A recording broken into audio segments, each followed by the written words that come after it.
Hoy vamos a ver lo que es la primera presidencia de Irigoyen. Recuerden que a diferencia, digamos, de la duración de los mandatos presidenciales hoy en día, este, antes, en vez de durar 4 años, duraban 6 años los presidentes en el cargo, los presidentes electos.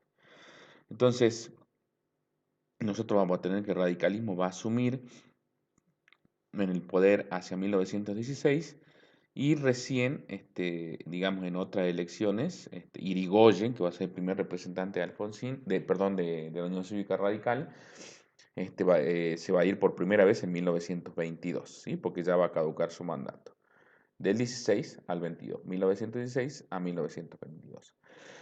Ahora, el surgimiento, recuerden que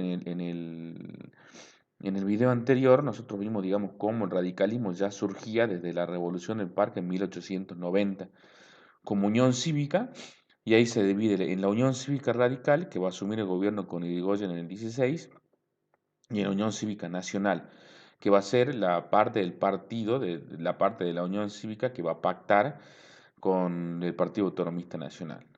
Sin embargo, yo les dije que hacia 1912, digamos desde 1890 hasta 1912, cierto sector del Partido Autonomista Nacional empezó a pensar que había que haber, que tendrían que llevar a cabo una reforma política, porque no podían seguir con ese nivel de conflicto. Imagínense, la crisis económica de 1890, más la falta de participación política, el desempleo, etcétera, iba a ser ingobernable. Entonces, una parte del Partido Autonomista Nacional lo que quiere es hacer cierta reforma.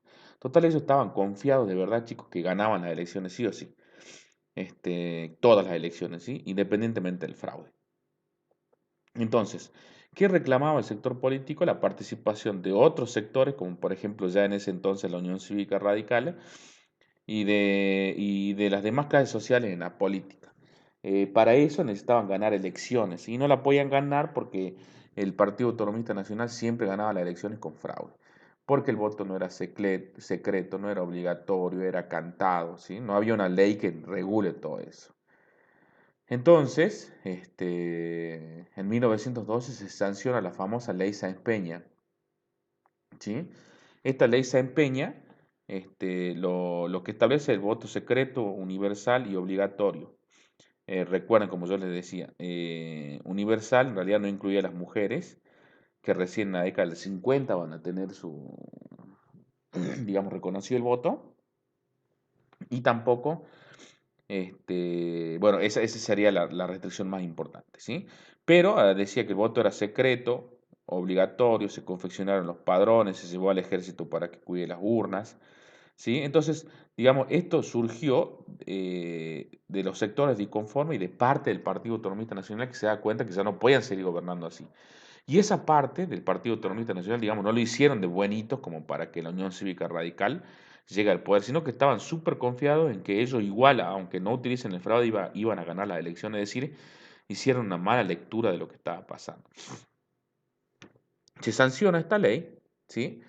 Y en 1912 se van a elecciones en Santa Fe y, digamos, ahí pierde el Partido Autonomista Nacional. Bueno, declaran nula la elección, etcétera, pero la ley ya estaba declarada.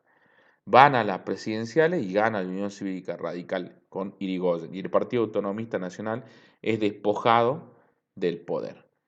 Luego quedan como oposición parte de este Partido Autonomista Nacional disgregado en los conservadores, en los socialistas independientes, pero ya en una posición muy dividida. La Unión Cívica Radical llega en 1916 gracias a la ley Sáenz Peña y empieza su primer gobierno con uno de sus precursores y fundadores, que es Hipólito Yrigoyen, que junto con Leandro N. Alem, digamos, fueron los encargados de empezar toda la historia de la Unión Cívica Radical. Perdón, él es Irigoyen. ¿Cómo se presentaba la Unión Cívica Radical? Se presentaba como un partido opuesto al régimen anterior, sin fraude, con claridad, con objetivos específicos, con apertura a los diferentes sectores sociales. Su programa llamaba a la reparación nacional, basta de fraude, ¿sí? fin de los abusos cometidos por el antiguo régimen, como se decía antes, o por el régimen.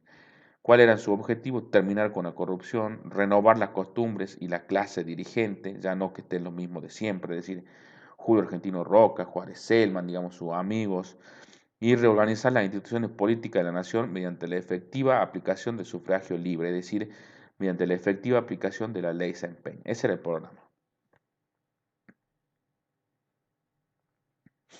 Estas son algunas de las estrategias que utilizó el radicalismo. Mantener una postura neutra de, digamos, de participación en la Primera Guerra Mundial, es decir, no definirse ni para los aliados ni para el otro bando, protegió a los indígenas y radicó sus tierras, impulsó la Marina Mercante Nacional, fomentó la agricultura, la ganadería, sancionó leyes favorables para los trabajadores, prohibió el desalojo y el aumento de los alquileres, este, potenció, digamos, lo que es yacimientos petrolíferos fiscales, entre otras cosas. Bueno, acá hay un par de temas importantes, que es la reforma universitaria, por ejemplo, y los conflictos que tuvo durante su gobierno. ¿Cuáles fueron los principales conflictos que tuvo que atravesar, digamos, Irigoyen en su primer gobierno? Fueron la Patagonia Rebelde y la Semana Trágica, que, digamos, son importantes por la magnitud del conflicto y por cómo los resolvió, ¿sí? Ahora no vamos a fijar. La Semana Trágica, el lugar en la protesta que se llevó a cabo en los talleres metalúrgicos de Bacena. Las causas, los obreros de talleres de Bacena inician una huelga para mejorar su salario, para poder descansar los domingos y para la reducción de jornada laboral. Del 7 al 14 de enero del 19, el ejército y grupo de choque atacaron las columnas de las huelgas de los obreros y como consecuencia el gobierno acepta los reclamos, pero después quedan muchos obreros muertos.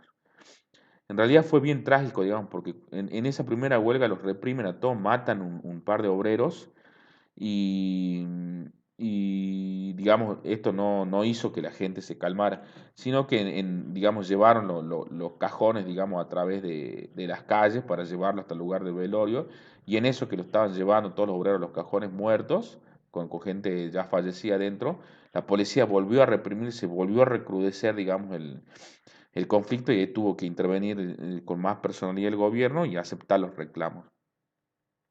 ¿Por qué, digamos, es importante esto? Por la magnitud de la huelga, por las personas muertas y porque Irigoyen se presentaba como un presidente que no iba a permitir estas cosas, ¿sí? Pero es como hoy en día, digamos, el gobierno se lleva bien con ciertos gremios y se lleva mal con otros gremios. En ese tiempo los gremios que no eran bien vistos eran los anarquistas, por ejemplo, sí, los gremios que estaban bajo la ideología sindicalista, eso sí, digamos, eran los que hablaban con el gobierno. Los demás eran reprimidos. En este caso, la Semana Trágica fue organizada, digamos, por un gremio de tendiente anarquista, por eso no se pensó mucho antes de ir a la violencia. Esto es la fachada de los talleres de Bacena. Y aquí tienen destrozos de aquellos días de huelga. Después nosotros vamos a tener el otro conflicto. El canal Encuentro tiene un montón de videos sobre esto que están muy buenos, después googleenlo. La Patagonia Rebelde se da en Santa Cruz, recuerden, el otro en la provincia de Buenos Aires. La provincia es una de las zonas más afectadas por la crisis económica. Recuerden, nosotros venimos de una crisis económica desde 1890, que ahí surge la Unión Cívica por todo el problema económico y social. Este, Se inician huelgas, también como los trabajadores de Bacena, para mejorar las condiciones de vida, más salario, etcétera, ¿sí? Y también son reprimidos, digamos, por no pertenecer o no tener la tendencia ideológica con la cual el gobierno se sentía más a gusto. Las tropas al mando de Varela, digamos, del jefe de la policía en ese momento y enviadas por Hipólito Yrigoyen, imponen la pena de fusilamiento a muchos de los trabajadores, ¿sí? Digamos, de la Patagonia. Y el saldo van a ser 1.500 huelguistas muertos aproximadamente. ¿Cómo veía la oposición a Irigoyen? Si los conservadores, que eran los que habían quedado del Partido Autonomista Nacional justo con los nacionalistas, porque cuando la Unión Cívica Radical llega al poder, el Partido Autonomista Nacional vuela por los aires, perdón, y ya no están, digamos, aglutinados en el Partido Autonomista Nacional, sino que vamos a tener este, conservadores por un lado y nacionalistas por el otro. Los conservadores, perdón, como recién llegaron al poder, que el respaldo del pueblo no era suficiente para legitimarlos. Estimaban que no poseían las dotes sociales necesarias, la actuación de la sociedad deterioraba el sentido de la autoridad. Es decir, que los conservadores no que tenían fe en el liderazgo de Irigoyen. Los nacionalistas tenían un buen nivel al ejército y a la marina, y los militares luego lo llamarían la reserva moral de la patria. Es decir, que era una posición medio ambigua. Y los socialistas los veían a Irigoyen, digamos, como un reformista media. ¿Por qué reformista media? Porque comenzó, digamos, diciendo que iba a favorecer a los trabajadores, y es verdad que favoreció a diferentes sectores obreros, digamos, y campesinos, pero como yo les digo, eran los que se encontraban en una posición ideológica que era cómoda al gobierno. El resto de los trabajadores que reclamaban otras cosas fueron reprimidos, por ejemplo, como en la Semana Trágica y en la Patagonia Rebelde. Por eso los socialistas lo veían como reformista, pero a medias. Y consideraban que su obra social era limitada y que era un traidor por lo que sucedió en la Semana Trágica y en la Patagonia Rebelde. Por lo tanto, estos socialistas se aliaron con los conservadores. Esta era la oposición al radicalismo. Conservadores, socialistas, independientes y nacionalistas. Este, bien. Aquí están quienes fueron sus fundadores, ¿sí? Leandro N. Alem y Aristóbulo del Valle, a lo que después se va a acoplar es Hipólito Yrigoyen. Leandro N. Alem, digamos, va a ser el que se va a retirar de la Unión Cívica y va a formar, digamos, y va a empezar el camino de la Unión Cívica Radical, ¿sí? Va a ser uno de los, digamos, de las personas con más valor en esa época, junto con Aristóbulo del Valle, porque había que plantársele al Partido Autonomista Nacional y todo el aparato, digamos, electoral y de presión que tenía. Ellos van a ser, digamos, los fundadores. Como se dijo anteriormente, creían en una democracia liberal, por eso buscaban eliminar el fraude electoral para tratar de sacar a los grupos selectos del gobierno y abrir el juego político a todos. Este, mm, bien. Otra cosa que tuvo, digamos, de ambiguo el gobierno de Irigoyen fueron las intervenciones federales. Las intervenciones federales, digamos, un poder que tiene el presidente, que aún hoy en día lo tiene y que se utilizó mucho durante el antiperonismo, etcétera. ¿Qué son las intervenciones federales? Cuando alguno de los poderes, digamos, vieron que nosotros tenemos división de poder ejecutivo, legislativo y judicial, ninguno puede actuar sobre otro. Cuando en alguna provincia un poder actúa sobre el otro, el Estado puede intervenir y mandar una intervención aduciendo que se está vulnerando los principios del republicanismo y que un poder está influenciando a otro. Entonces ahí puede destituir a la legislatura, al gobernador, al intendente, al que sea necesario, ¿sí? Lo mismo cuando hay muchos actos, digamos, de corrupción o de peligro del Estado, también puede haber una intervención federal.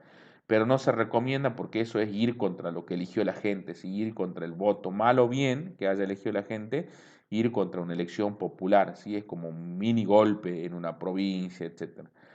En ese tiempo Irigoyen lo que hacía era intervenir provincias que no eran afines a la Unión Cívica Radical, ¿sí? Eso se denomina intervenciones federales. Acá pasó también, por ejemplo, con el desaparecido este, Miguel Ragones, ¿sí? Que él, digamos, su vicegobernador, cuando él tiene que viajar a otra provincia, aprovecha y pide una intervención federal porque supuestamente él tenía filiaciones con Montonero, etcétera. Entonces, con esto, ¿qué les quiero decir? Que las intervenciones federales existen, pero no son recomendables. Y en este caso, por eso, las intervenciones federales durante el radicalismo fueron varias y por eso también se habla de una ambigüedad en su gobierno. Este, Bien. Entonces, digamos, y en cuanto al plan económico de la Unión Cívica Radical, va a estar muy en juego, digamos, lo que es la neutralidad hacia la Primera Guerra Mundial, para poder abastecer, digamos, tanto a ambos bandos, eh, tanto, digamos, como a los aliados como a la Triple Alianza. Vamos a ver cómo estos dos bloques que se enfrentaban van a ser abastecidos, digamos, por esa neutralidad y durante el radicalismo, digamos, el modelo agroexportador va a empezar a ver sus signos de agotamiento hasta que en 1930, ya cuando el segundo mandato de Hipólito Yrigoyen, porque después va a asumir otro radical, pero vamos a ver que va a ser un radical que ya no va a representar tanto a los sectores medios y populares como lo hacía Yrigoyen, porque con aciertos o errores Yrigoyen representaba a la clase media y a los sectores populares. Este, Va a asumir otro radical, Marcelo T. de Alvear, que no va a representar tanto a los sectores medios y después va a asumir de vuelta Irigoyen, pero no va a poder completar su segundo mandato porque va a haber un golpe militar en 1930. Y junto con, digamos, ese golpe militar se termina el modelo económico de desarrollo agroexportador que yo le expliqué anteriormente y comienza otro modelo de desarrollo que se va a llamar el modelo de sustitución, de sustituir importaciones, el modelo ISI, industrialización por sustitución de importaciones. Entonces, nosotros lo vamos a dejar hasta aquí. La próxima clase le voy a explicar ya el gobierno de Marcelo T. Alvear, y la última partecita de Irigoyen, y posteriormente vamos a explicar ya la década infame para empezar a adentrarnos en el primer peronismo. Así que bueno, chicos, lo vamos a dejar hasta aquí. Espero que se haya entendido. Les mando un abrazo a todos y recuerden, cuídense mucho, distancia social, barbijo y alcohol en gel. Hasta luego.